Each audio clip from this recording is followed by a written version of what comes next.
मेरे बच्चे, क्या तुम्हें पता है कि तुम्हें किन कारणों की वजह से इस जन्म में इतना संघर्ष करना पड़ता है? चाहे छोटी से छोटी कामना क्यों ना हो, चाहे छोटी से छोटी इच्छा भी क्यों ना हो, उसके लिए भी तुम्हें बहुत ज्यादा ही तरसना पड़ता है। कई बार लोगों के लिए जो प्राप्त करना कभी कभी बहुत ही आसान, बहुत ही सामान्य बात होती है, ठीक वही चीज प्राप्त करने के लिए तो तुम्हें अत्यधिक कठिन संघर्ष करना पड़ जाता है। आखिर क्या कारण है जो तुम्हारे साथ ऐसा हो रहा है, जबकि तुम्हारे ऊपर ब्रह्मांड का हाथ है, जबकि वह तम हर पक्ष में कार्य करने को विवश भी है, जबकि तुम्हारे कर्म भी उचित दिशा में समायोजित हो रहे हैं, फिर भी ऐसे कौन से कारण बन रहे हैं जिसकी वजह से तुम्हारे साथ ऐसा हो रहा है? क्यों तुम्हारे जीवन में धन कई बार बहुत ही कठिनाई से आता है, कई बार यदि वह तुम्हारे पास आ भी जाए तो वह टिक नहीं पाता, बल्कि किन्हीं ना किन्हीं कारणों से वह समाप्त हो जाता है, तुमसे छूट जाता है, तुमसे दूर हो जाता है। मेरे बच्चे, तुम जितना धन अर्जित करते हो उससे कहीं ज्यादा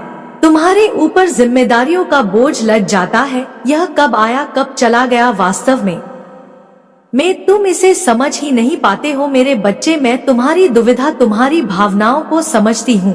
दूसरों की अपेक्षा कम उम्र से ही तुम्हारे ऊपर विभिन्न प्रकार की जिम्मेदारियां आ गई थी। यह शायद अन्य की समझ में ना आए या शायद वैसी ना दिखती हो, लेकिन तुमने अपने मनोभाव में बहुत सी जिम्मेदारियों का बोझ लाद लिया था। बचपन से ही तुम दूसरों को उकरने का प्रयास करते आए हो, खासकर अपने परिवार वालों के लिए, अपने मुख्य सगे लोगों के लिए। तुम्हारे मन में बहुत सी भावना जन्मी। धीरे धीरे संघर्ष तुम्हारे जीवन का एक ऐसा अभिन्न हिस्सा बन गया जिससे छूटकर अलग होना भी बहुत बड़ी बात हो गई, जिसे ताक पर रखकर अपने लिए कुछ करना तुम्हारे लिए पाप समान हो गया था। मेरे बच्चे, आज यदि किसी भी तरह से, किसी भी वजह से, किसी भी समय में तुम्हें यह संदेश मिला है, तो वास्तव में इसके पीछे बहुत ही खास कारण छुपे हुए हैं जिसे जानकर तुम हैरान हो जाओगे। मेरे बच्चे, इस संदेश में तुम्हें अपने जीवन में बड़ी सफलता पाने के रहस्य तो प्राप्त होने वाले ही हैं, साथ ही तुम्हारा जीवन जो प्रेम के अभाव में अब तक संकुचित हो गया है, वह प्रेम से भी भरने वाला है, क्योंकि तुम प्रेम के पात्र हो और तुम प्रेम के लिए बनाए गए हो। इसलिए प्रेम को तुमसे दूर किया ही नहीं जा सकता, भले ही कोई कितना भी प्रयास क्यों ना कर ले, कोई कितने भी षड्यंत्र क्यों ना रच ले, लेकिन बचपन से ही तुमने सदा ही प्रेम की कामना की है। जब तुम्हें तुम्हारे साथी का ज्ञान भी नहीं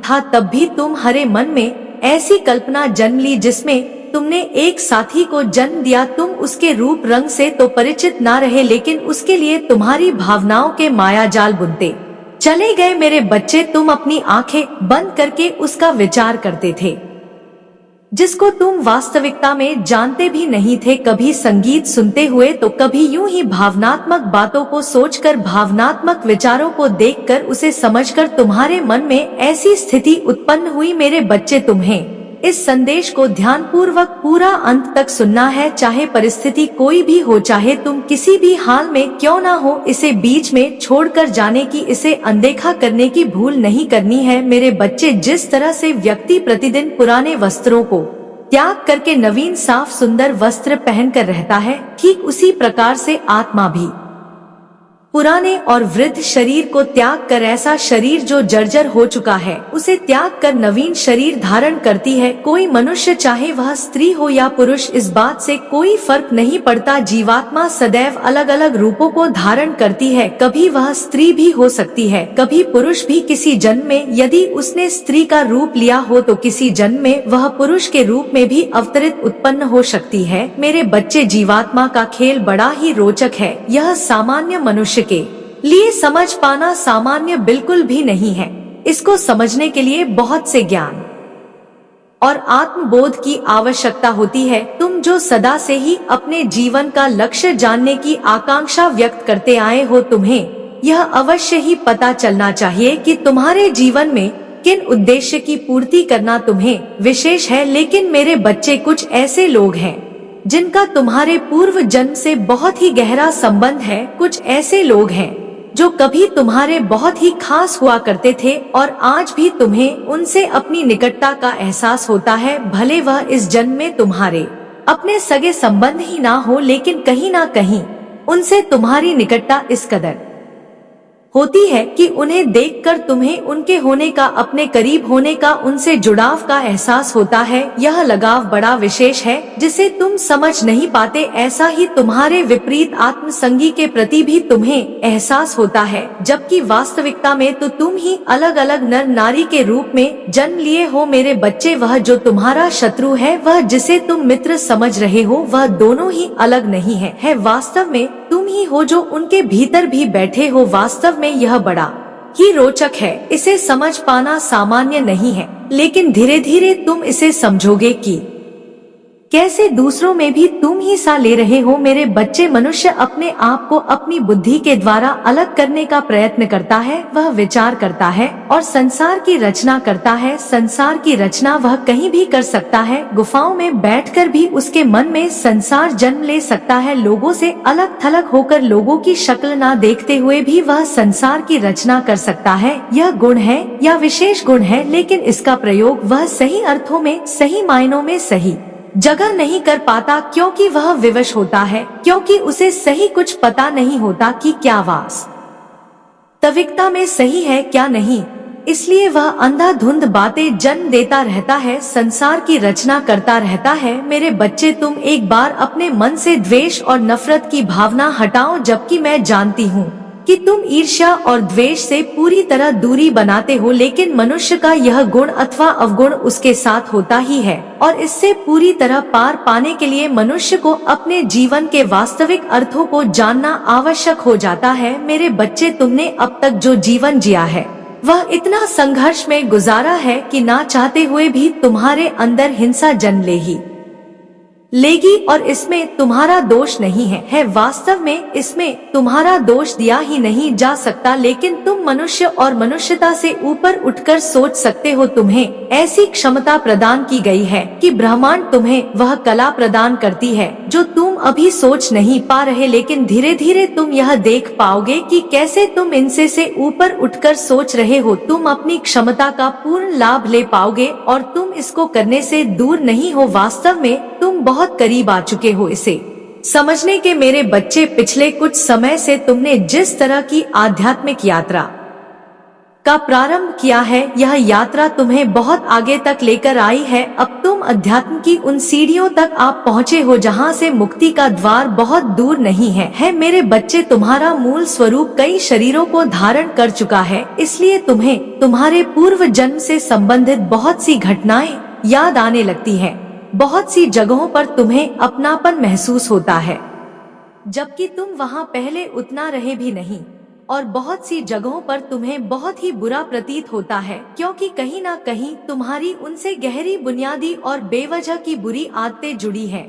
इसलिए तुम्हें वहाँ अच्छा नहीं लगता मेरे बच्चे। ब्रह्मांड द्वारा तुम्हें आवश्यक ज्ञान और सभी प्रकार के संसाधन पर्याप्त मात्रा में प्रदान किए जाने वाले हैं।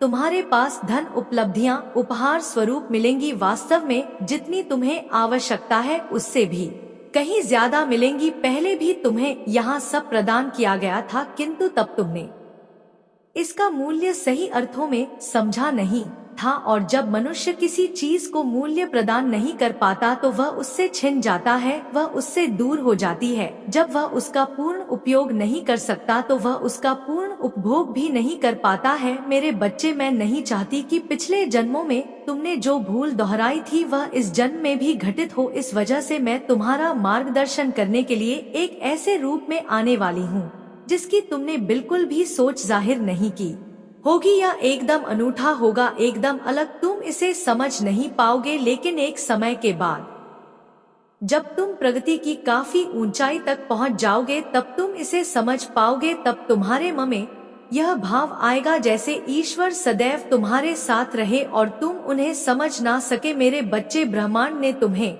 विशिष्ट ज्ञान और विद्या प्रदान की। पिछले कई सालों में, पिछले कई जन्मों में यह तुम्हें हासिल हुआ, लेकिन वास्तव में तुम इसे उन जरूरतमंदों तक नहीं पहुंचा सके जहां तक तुम्हें इसे पहुंचाना चाहिए था, क्योंकि पिछले कुछ जन्मों में तुम्हारे भीतर यह खोट बसा हुआ था। इसलिए वह दुर्लभ ज्ञान तुम्हारे पिछले शरीरों के साथ ही विलुप्त हो गया जिसे ब्रह्मांड द्वारा तुम्हें दिया गया था ताकि तुम मानवता एवं जन कल्याण के माध्यम से लोगों तक पहुंचा सको। मेरे बच्चे, कुछ लोगों का चयन किया जाता है, तुम्हारा भी चयन किया गया था, लेकिन तुम्हारे भीतर तब जो खोट बसा था उसने इसे प्रसारित नहीं होने दिया और तुम बाद में इसके लिए पछताए भी। तुम्हारे पछतावे को देखकर तुम्हें पुनः अवसर प्रदान किया जा रहा है, लेकिन इस बार भी तुम्हें ऐसी भूल नहीं दोहराना है। चाहे कुछ भी हो जाए, ऐसी भूल होने मत देना। अपने आप से अब बिल्कुल भी चूक ना होने देना। मेरे बच्चे, तुम्हें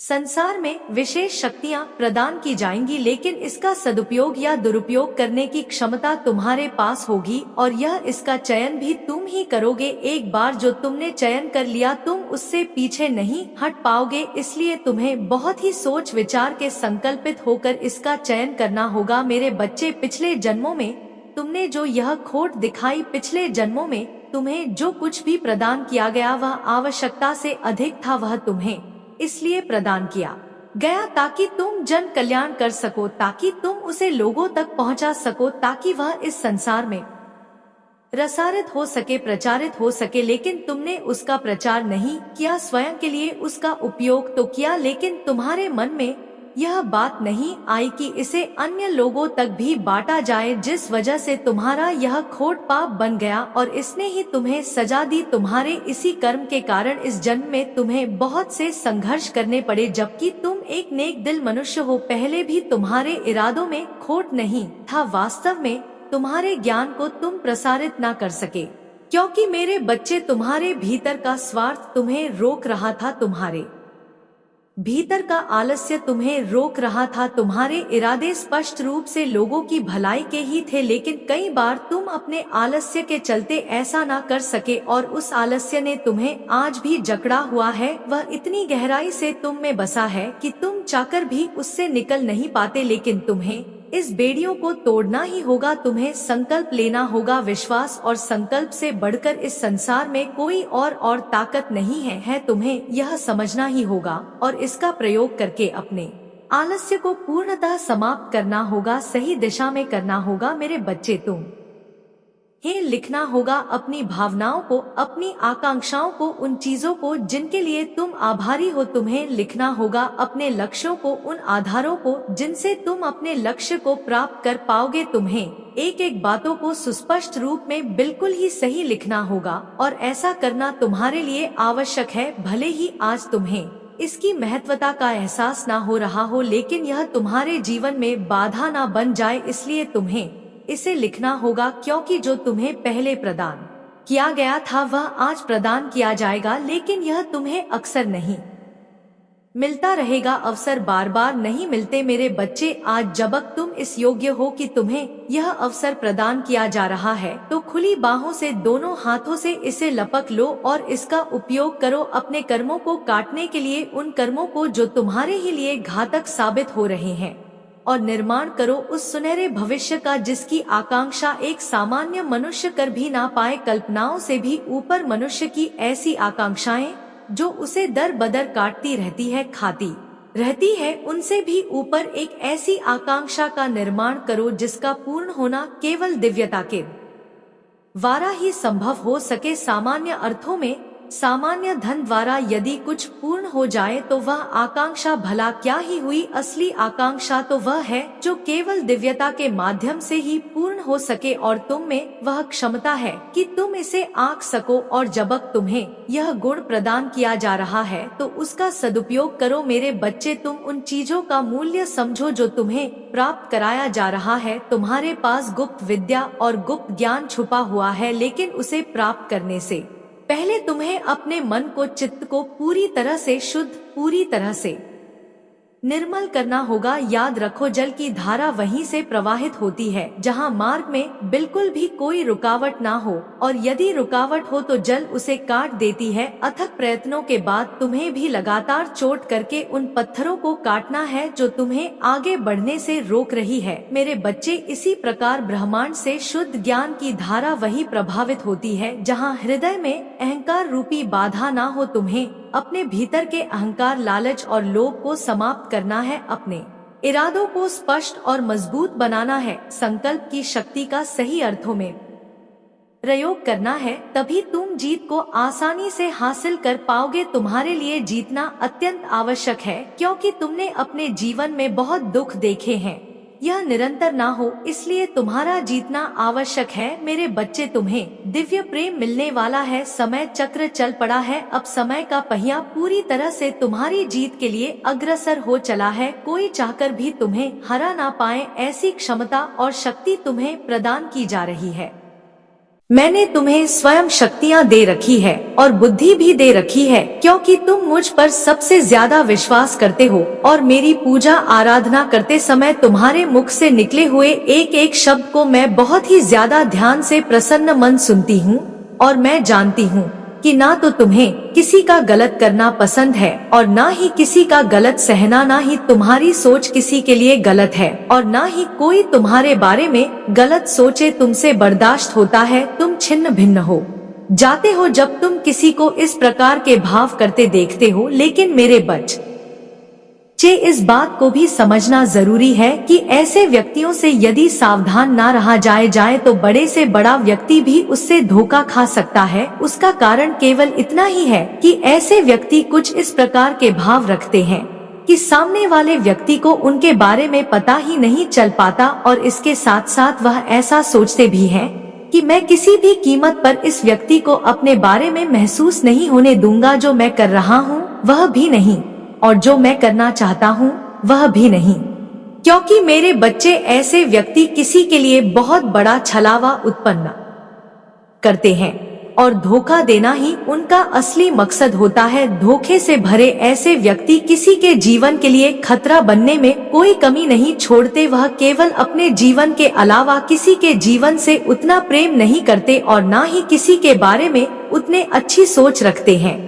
उनकी सोच केवल इतनी होती है कि यदि मेरा कार्य बनने के लिए मुझे किसी को धोखा देना पड़े, किसी को नुकसान पहुंचाना पड़े, तो मैं धोखा दे दूंगा और उसे नुकसान भी पहुंचा दूंगा, लेकिन अपने कार्य को अवश्य ही बनाऊंगा। ऐसी सोच ही उन्हें अग्रसर करती है, अर्थात उन्हें आगे बढ़ने का मौका देती है। तभी वह इस तरह के रास्ते पर चलने लगते हैं, क्योंकि मेरे बच्चे, ऐसे व्यक्ति ना तो किसी देवीय शक्ति से डरते हैं और ना ही आने वाले समय से उनकी बुद्धि पूरी तरह से भ्रष्ट हो चुकी होती है, और ना ही उनके सोचने समझने की गति इतनी तीव्र होती है कि वह इस बात को सोच पाए कि जो वह कर रहे हैं उसका फल उन्हें अवश्य ही प्राप्त होगा, और जो फल उन्हें प्राप्त होगा वह उनके जीवन के लिए बहुत ही ज्यादा दुखदायी होगा। क्योंकि मेरे बच्चे, वह फल केवल फल नहीं होगा बल्कि उनके लिए एक दंड होगा। वह दंड जो उन्होंने किया, उनकी गलती पर उन्हें प्राप्त कराया जाएगा। लेकिन मेरे बच्चे, तुम्हारे लिए सबसे ज्यादा जरूरी बात बस इतनी है कि तुमने यदि सावधानी का इस्तेमाल नहीं किया तो निश्चित ही ऐसे व्यक्ति से तुम धोखा खा जाओगे और बाद में पछताने का मौका भी तुम्हारे हाथ से चला जाएगा। उसका कारण केवल इतना है कि जब बच्चा छोटे से बड़ा हो जाता है तो उसे पुनः छोटा नहीं बनाया जा सकता, क्योंकि उसका समय निकल चुका होता है। उसी प्रकार से यदि कोई बिगड़ जाए तो उसे पुनः बनाना इतना आसान नहीं होता, उसमें फिर काफी समय भी लगता है और हो सकता है कि वह कार्य उस प्रकार से बने ही ना। लेकिन मेरे बच्चे, यदि समय रहते सावधान रह लिया जाए तो इसमें कोई बुराई नहीं है, और ना ही किसी व्यक्ति के लिए इस बात पर विचार करना कोई गलत बात है। किसी ऐसे व्यक्ति का विरोध करना जो कि तुम्हें नुकसान पहुंचाना चाहता है कोई गलत बात नहीं है, बल्कि तुम्हारे जीवन के लिए सबसे ज्यादा जरूरी यही है कि तुम स्वयं की रक्षा स्वयं करो, और खुद की रक्षा करने के लिए तुम्हें जो करना पड़े वह कर जाओ। उसमें ना तो तुम्हें किसी से डरने की आवश्यकता है और ना ही यह सोचने की कि कोई भी व्यक्ति तुम्हारे बारे में क्या सोचेगा, क्योंकि मेरे बच्चे, किसी की सोच से किसी को कोई फर्क नहीं पड़ता। यदि कुछ फर्क पड़े तो बस इस बात से कि उसके जीवन में कोई अनर्थ ना हो जाए और कुछ ऐसा गलत ना हो जिसका प्रभाव उसे उसके जीवन में भोगना पड़े। बाकी सब तुम मेरे ऊपर छोड़ दो, मैं स्वयं तुम्हारे साथ हूँ और तुम्हारी पल पल रक्षा कर रही हूँ। मेरा आशीर्वाद सदैव तुम्हारे साथ है। तुम्हारा कल्याण हो। जय हो माता रानी। हर हर महादेव। मेरे बच्चे, यदि तुम्हें यह मेरा संदेश प्राप्त हुआ है तो एक बात का बहुत अच्छे से स्मरण रखना कि उसका मन अब बदल रहा है, अर्थात जो उसके मन की शुभ धारा है उसमें परिवर्तन आ रहा है। इसी वजह से मैं तुम्हारे समक्ष कुछ ऐसी बातों को बताने आई हूँ जिन बातों का ध्यान रखना तुम्हें बहुत ज्यादा जरूरी भी है, और तुम्हें ऐसी ही बातों का ध्यान रखना भी चाहिए और इस बात का स्मरण रखना चाहिए कि कुछ ऐसी बातें जो कि तुम किसी के लिए सोचते हो, उन बातों का ध्यान रखना बहुत ज्यादा जरूरी है। क्योंकि मेरे बच्चे, जब किसी का मन किसी के लिए परिवर्तन होना प्रारंभ कर देता है तो वह परिवर्तन अच्छा भी हो सकता है और बुरा भी हो सकता है, लेकिन यह समझना उस व्यक्ति के लिए अत्यंत आवश्यक है जिसके लिए किसी का मन परिवर्तन हो रहा है। यदि कोई व्यक्ति तुमसे बहुत ज्यादा रूठ हो गया है और पुनः वह तुमसे बात करना प्रारंभ करना चाहता है तो जरूरी नहीं कि उसके मन में कोई लाभ भरा हो, यह जरूरी नहीं कि वह अब पहले से ज्यादा भावुक हो चुका है और भावनात्मक होकर के तुमसे जुड़ना चाहता है, अर्थात तुम्हारे जीवन में प्रवेश करना चाहता है, बल्कि सत्य तो यह है कि तुम्हारे जीवन में वह व्यक्ति जुड़ना चाहता है। उसके पीछे का क्या कारण है, उस कारण को जानना उतना ही जरूरी है जितना कि किसी के मन में एकदम से परिवर्तन आना असंभव है। क्योंकि मेरे बच्चे, जिस व्यक्ति की प्रवृत्ति जैसी होती है वह व्यक्ति वैसा ही सोचता है, और जो जैसा सोचता है उसके मन में ऐसी कोई बात या ऐसी कोई भावना उत्पन्न हो रही है कि उस व्यक्ति से जिससे काफी समय से तुम्हारी वार्तालाप नहीं हुई है, उससे आज से तुम बात करना प्रारंभ करो तो उसके पीछे का कारण जान लेना चाहिए। मेरे बच्चे, आज मैं तुम्हें विस्तार से बताऊंगी और समझाऊं। सबसे पहले तो तुम्हें इस बात को समझना होगा कि किसी भी व्यक्ति का तुमसे दूर जाना उसका क्या कारण था,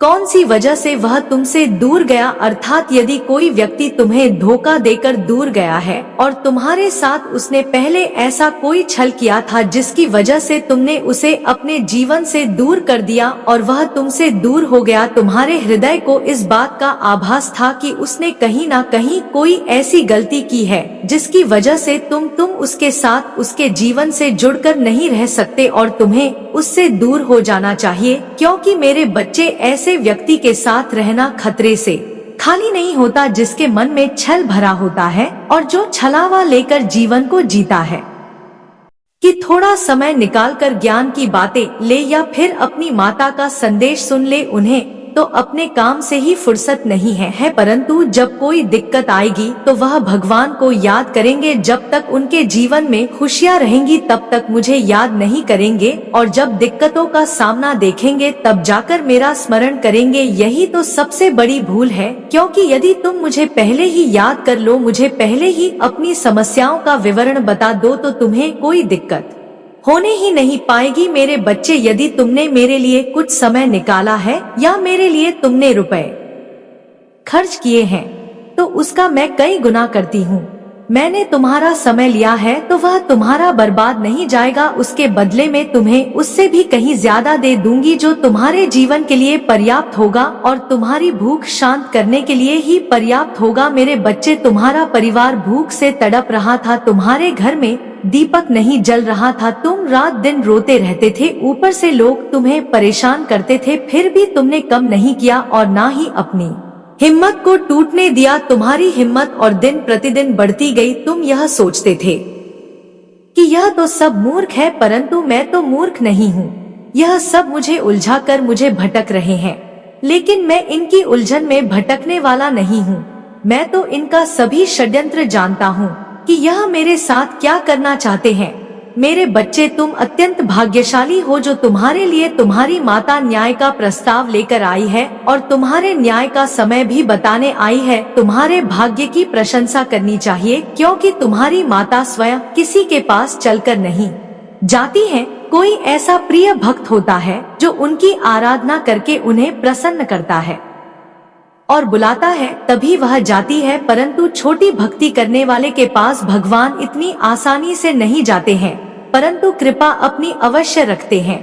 अगर अपनी माता की जो भक्ति कर रहे हो तभी तुम्हारी परीक्षा अवश्य लेंगे। उस परीक्षा में यदि तुम पास हुए तभी तुम्हें दर्शन प्राप्त होंगे, क्योंकि ऊपर के मन से तो सभी लोग भक्ति करते हैं, परंतु अंदर के मन से कौन कितनी भक्ति करता है और कितनी शक्ति सहन करने की क्षमता उनके भीतर है। इसलिए परीक्षाएं तुम्हारी माता तुम्हारी परीक्षा लेने लगती है, तो तुम्हारा समय इस समय परीक्षा की घड़ी ही चल रही थी, तुम्हारा समय परीक्षा में ही व्यतीत हो रहा था। मेरे बच्चे, यह मत सोचो कि तुम्हारी माता तुम्हारे साथ ही परीक्षा क्यों ले रही है, वह तो सभी की परीक्षा लेती है। अगर परीक्षा के लिए कुछ नहीं देती है, उसके लिए तुम्हें शांत रहना ही पड़ेगा। जो तुम्हें परेशान करते थे वह यह नहीं जानते थे कि तुम्हारे ऊपर किसकी कृपा और आशीर्वाद है। यदि वह जान जाते तो तुम्हें परेशान करने का सपने में भी नहीं सोचते, क्योंकि तुम्हारी माता का क्रोध यदि जागृत हो गया तो सर्वनाश किसी भी क्षण हो सकता है। तुम्हारी माता फिर किसी की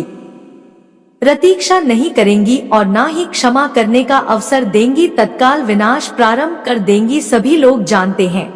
इसलिए कोई तुम्हारी माता की भक्ति करने वालों से लड़ाई नहीं करता है। मेरे बच्चे, तुम्हारा शत्रु तुम्हें साधारण समझते थे, वह यह नहीं जानते थे कि तुम कोई साधारण मनुष्य नहीं हो, तुम तो एक दैवीय ऊर्जा से परिपक्व मनुष्य हो, तभी तो तुम्हारे भीतर इतनी सहन करने की क्षमता है। मैंने आज तक कभी नहीं देखा है कि कोई व्यक्ति इतना सहन कर सकता है। लोगों ने तुम्हें इतना सताया, पल पल तुम्हें रुलाया, फिर भी तुम्हारे मुख से उफ की आवाज नहीं निकली। लेकिन मेरे बच्चे, अब समय आ गया है, अब तुम्हारे एक एक आंसुओं का बदला लिया जाएगा। तुम्हारे जितने भी शत्रु हैं, जिन्होंने तुम्हारे मार्ग को रोकने का प्रयास किया, तुम्हारे कार्य में व्यवधान उत्पन्न किया और तुम्हारी व्यवस्थाओं को अंग भंग किया और तुम्हारे सभी कार्यों को निष्फल करने का दुस्साहस किया, उन सभी चीजों का अब बदल लिया जाएगा। वह भी उसी प्रकार से रोएंगे जिस प्रकार से उन्होंने तुम्हें रुलाया है। तुम्हारे विपक्षी, तुम्हें परेशान करने वाले खून के आंसू रोएंगे। इस प्रकार से उनके घर में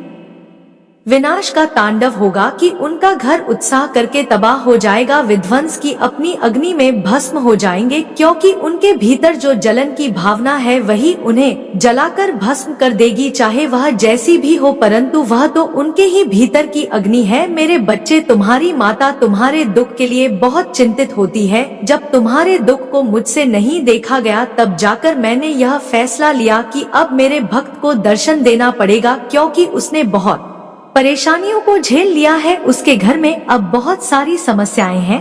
वह रोकर मुझसे प्रार्थना कर रहा है कि हे माता, मेरे घर में सुख शांति लाओ, मेरे घर में खुशियां लाओ। मेरे बच्चे, अब मुझे अपने भक्त के लिए कुछ ना कुछ तो करना ही होगा। मैं अब अपने प्रिय भक्त को बहुत ही आशीर्वाद और आशीष रूपी वरदान दूंगी, एक ऐसा वरदान दूंगी जो उसके सभी कार्यों को पूरा करेगा और उसके गुप्त विपक्षियों का नाश करेगा। जो भी उसके बारे में बुरा सोचेगा वह पहले ही नष्ट हो जाएगा, वह मेरे भक्त तक पहुंच ही नहीं पाएगा। क्योंकि मेरे बच्चे, आज के समय पर यदि कोई व्यक्ति ऊपर की ओर उठ रहा है तो उसे नीचे खींचने वाले लोग बहुत सारे होते हैं।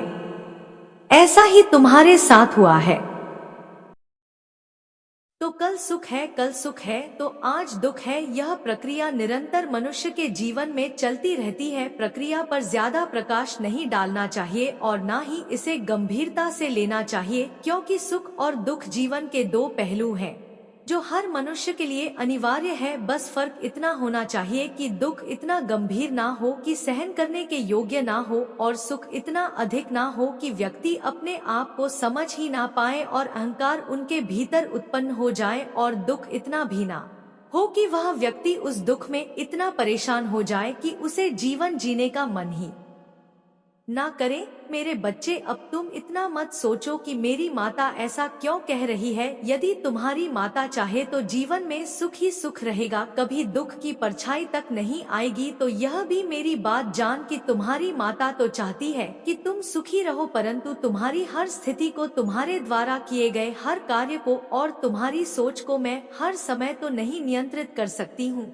मैं तुम्हें बीच बीच में आश्वासन अवश्य दे सकती हूँ, तुम्हें तुम्हारे सही मार्ग का चयन अवश्य करवा सकती हूँ, परंतु उस पर कार्य करना तो तुम्हें ही पड़ेगा। मैं तुम्हारा कार्य करने के लिए नहीं आऊंगी। तो इसी प्रकार से तुम्हें समझ जाना चाहिए कि मेरी माता सिर्फ मार्ग दिखाती है, रास्ता प्रशस्त करती है, जीवन की उन सभी गतिविधियों को सुनिश्चित करती है और उस पर कार्य करने का अधिकार तुम्हारा होता है। उस पर तुम अपनी प्रतिक्रिया व्यक्त करोगे। मैंने तो तुम्हें रास्ता दिखा दिया, मैंने तो तुम्हें सब कुछ समझा दिया कि कौन क्या कैसे करना है। तो यदि तुम समझदार होगे तो समझ जाओगे, फिर कोई ऐसा कार्य करोगे ही जो तुम्हारे जीवन में व्यवधान उत्पन्न करे।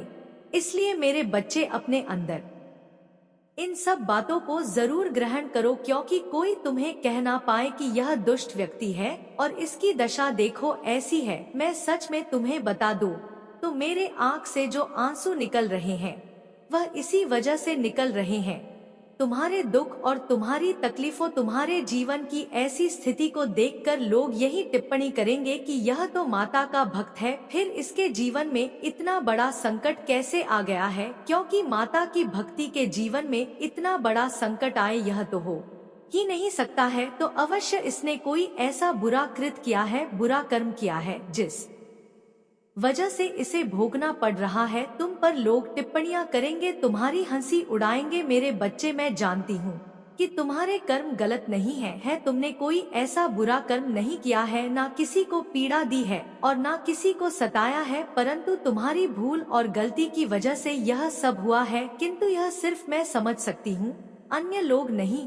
अन्य लोग सिर्फ यह समझेंगे कि यह तो माता भक्ति का नाटक कर रहा है, क्योंकि आज तक मैं किसी को नहीं देखा है जो माता की भक्ति से उसे पीड़ा मिली हो। जो भी माता की भक्ति करता है उसका जीवन सुख में रहता है, उसके जीवन में आनंद ही आनंद रहता है। कभी भी समस्याएं उसके मार्ग में नहीं आती है और ना ही उसके मार्ग को बाधित करती है। मेरे बच्चे, चाहे जो भी हो जाए, तुम्हें इसके लिए अपनी सत्यता को प्रमाणित करना होगा। जब लोग तुमसे कहेंगे तब तुम उन्हें सही जवाब देना। मुझे पता है कि वह जवाब तुम्हारे पास है, क्योंकि मैं तुम्हें इतना ज्ञान तो दे ही दिया है कि हर स्थिति पर, हर परिस्थिति पर तुम सोचकर अपने विचार प्रकट कर सकते हो। और ऐसे विचार जो होंगे सरल होंगे, स्वाभाविक होंगे। मेरे बच्चे, कुछ ऐसी चीज है जिन्हें स्वाभाविक मत समझो, क्योंकि तुम्हारे स्वाभाविक समझने के कारण कुछ ऐसा अनुचित हो सकता है जो तुम्हारे लिए पर्याप्त नहीं होगा और ना ही अच्छा होगा। तो जीवन की जो सरल परिभाषा है वह तो मैं तुम्हारे सामने प्रस्तुत कर दी हूँ।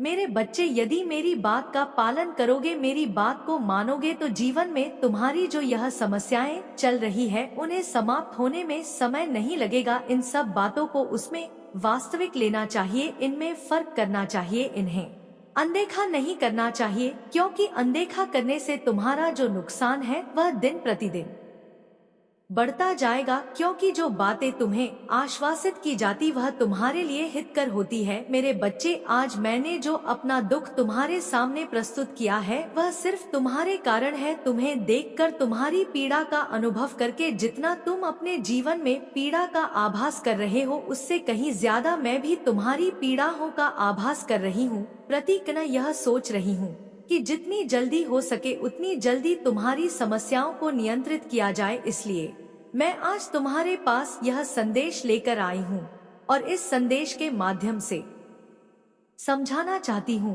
क्योंकि और कोई माध्यम नहीं था तुम्हारे पास आने के लिए। वह इसलिए क्योंकि मैंने सपने में भी कई बार तुम्हें संकेत दिए, तुम्हें बताने का प्रयास किया, परंतु तुम उन्हें अनदेखा करके भूल गए, उस पर विचार भी नहीं किया। यही तो तुम्हारी परम भूल थी। मेरे बच्चे, माता अपने भक्तों पर जब भी कोई कृपा करती है या जब भी उन्हें कुछ प्रदान करना होता है तो वह स्वयं स्वप्न में सबसे पहले आकर के बताने का प्रयास करती है। परंतु यदि भक्त मेरा बुद्धिमान है तो वह तुरंत समझ जाएगा कि मेरी माता का यह आदेश है, वह कह रही है और यह मुझसे करवाना चाह रही है। और जो लोग नासमझ होते हैं वह समझ नहीं पाते हैं, वह अनदेखा कर देते हैं और भूल जाते हैं। यही तो एक बुद्धिहीन व्यक्ति की पहचान होती है। मेरे बच्चे, तुम्हारे जीवन की गंभीरता को लेते हुए तुम्हारी माता ने यह निर्णय लिया है कि तुम्हारे जीवन की और तुम्हारे पारिवारिक जितनी भी समस्याएं हैं उन्हें जितनी जल्दी हो सके दूर किया जाए। मैंने अपने देवदूतों को इस कार्य को करने के लिए लगा दिया है। मेरे जो देवदूत है वह तुम्हारे घर की रक्षा स्वयं करेंगे, तुम्हारे जीवन में उन चीजों को लाकर कि तुम्हारी व्यवस्थाओं को सुधारने का प्रयास करेंगे और तुम्हें बहुतायत रूप में मदद करने का जो निर्णय उन्हें मैंने दिया है वह निरंतर पूर्ण करेंगे। मेरे बच्चे, अब अपने आंसू पोंछ लो, अपने परिवार के भी आंसू पोंछ दो, क्योंकि अब तुम्हारा रोने का समय समाप्त हुआ। क्योंकि यदि तुम्हारी माता की आंख से आंसू निकल गए तो समझ लो काया पलट हो जाएगी। मेरे आंख से निकला हुआ एक एक आंसू तुम्हारी सहायता में परिवर्तित हो जाएगा और तुम्हें एक नई आशाओं की किरण प्रदान कराएगा, क्योंकि यह परम सत्य है, तुम्हारी माता का निकला हुआ एक भी तक व्यर्थ नहीं जाता है। तो यह मेरे जो आंसू है तुम्हारे जीवन में खुशियों का सैलाब लेकर आएंगे और तुम्हारे दुखों को पल भर में दूर कर देंगे। बस तुम्हें अपनी माता की भक्ति करते रहना है और उन पर अपना अटूट विश्वास बनाए रखना है। जब तक तुम अपना अटूट विश्वास बनाए रहोगे तब तक तुम्हारी माता तुम्हारा साथ छोड़ने वाली नहीं है। लेकिन मेरे बच्चे, जब विश्वास तुम्हारा कमजोर हो जाएगा तो मैं भी इसमें कुछ नहीं कर सकती हूँ, क्योंकि सबसे महत्वपूर्ण विश्वास ही होना चाहिए जो जीवन की मूलक आधारशिला है।